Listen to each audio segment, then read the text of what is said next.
Okay, now that we know what backtracking is, let's talk about a generic backtracking solver. So this code right here creates a class, backtracking puzzle solver, that contains the generic code that you'd use for most any backtracking solver, or at least a very broad class of them. It doesn't actually solve a problem. For that, you would subclass it, as we'll see below. You would subclass, as we see right here, your solver for a specific problem, like subset sum, or down below there, n queens. Cool.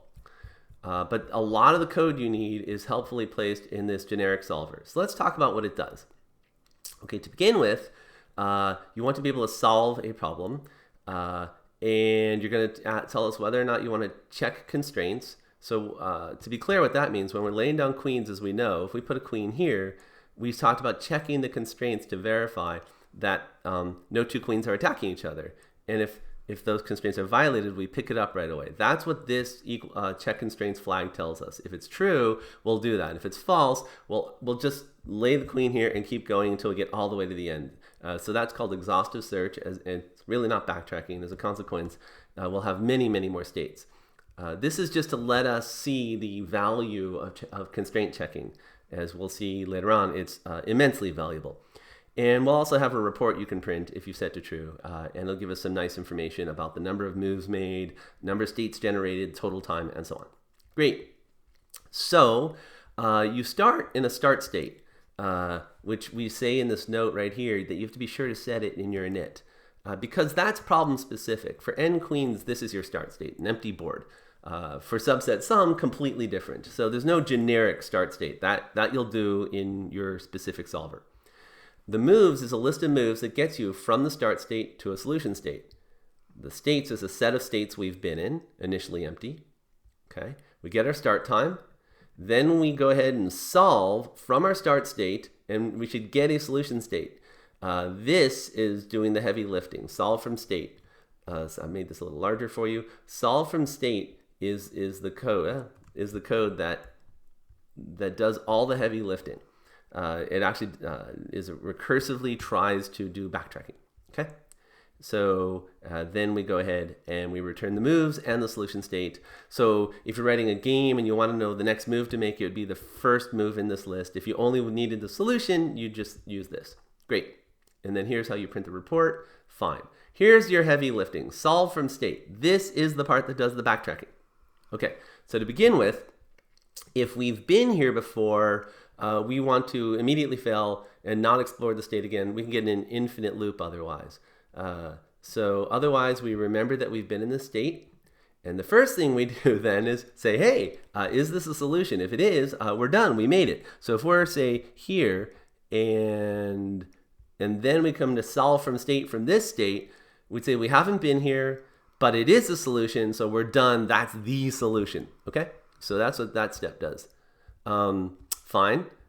Now, otherwise, it's not a solution. So imagine we called it from right here. Okay. So now what we did last time is we tried to place the queen in each place in the second column. Okay. That's what this code right here is going to try to do. For move in get legal moves. Get legal moves is problem specific. You have to write it for each problem. For n queens, it would say, well, look, I'm in column 1 because this is column 0, and the legal moves are 0, 1, 1, 1, 2, 1, and 3, 1. Those are the 4 legal moves in this column.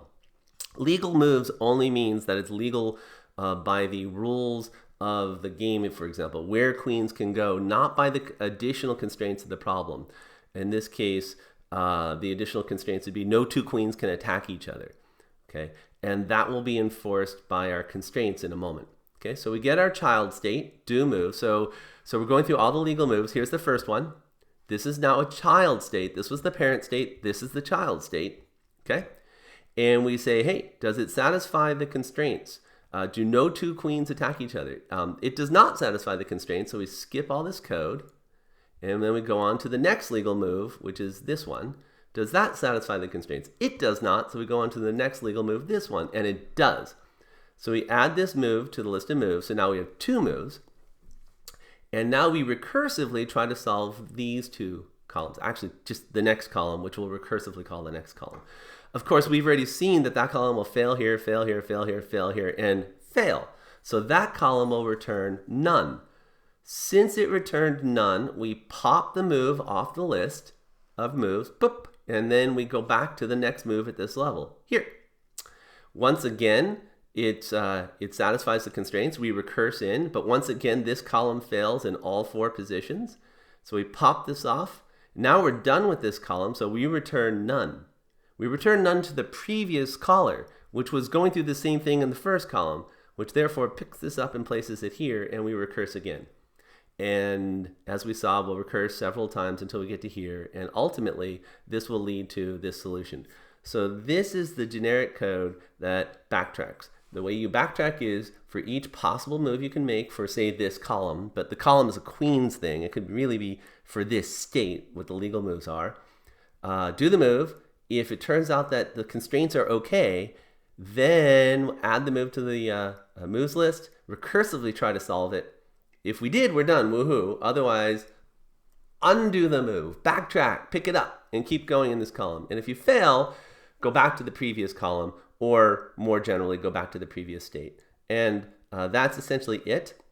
There are some methods you have to implement for your own version of this. You have to make a init, which initializes your specific problem. You have to say what the arguments are that you started with. That's just for print report, and then you have to do what your start state is. That's a big deal. You have to set up your state to start the problem. There's no generic way to do that. You have to tell us if a state satisfies the problem constraint. So we give you a state and you'll say true or false. For instance, this state would be true, but this state would be false. Okay. If it's a solution state, you have to say that. And like for this one, that would be false. And for this one, that would be true. Get legal moves has to give us a list of moves that you can make from this state, but you don't have to take the constraints into account. Okay, and finally, do move. Do move takes, for instance, a board, or a state, I should say, and a move such as 3, 2, and 0, 1, 2, 3, row 0, 1, 2, 3, column 3. So 3, 3, got it finally. And so you have this state and that move 3, 3, and then it returns a new state having made that move. So these are problem specific and you have to implement them. If you don't implement them, aside from init, which will just pass, the rest of these raise a not implemented error. It's not an error per se, it just means you have to implement it. You cannot write a solver without writing these 1, 2, 3, 4, 5 methods. Okay. And lastly, there's a generic state class. Okay. And really, this is a convenience, as we'll see in a moment.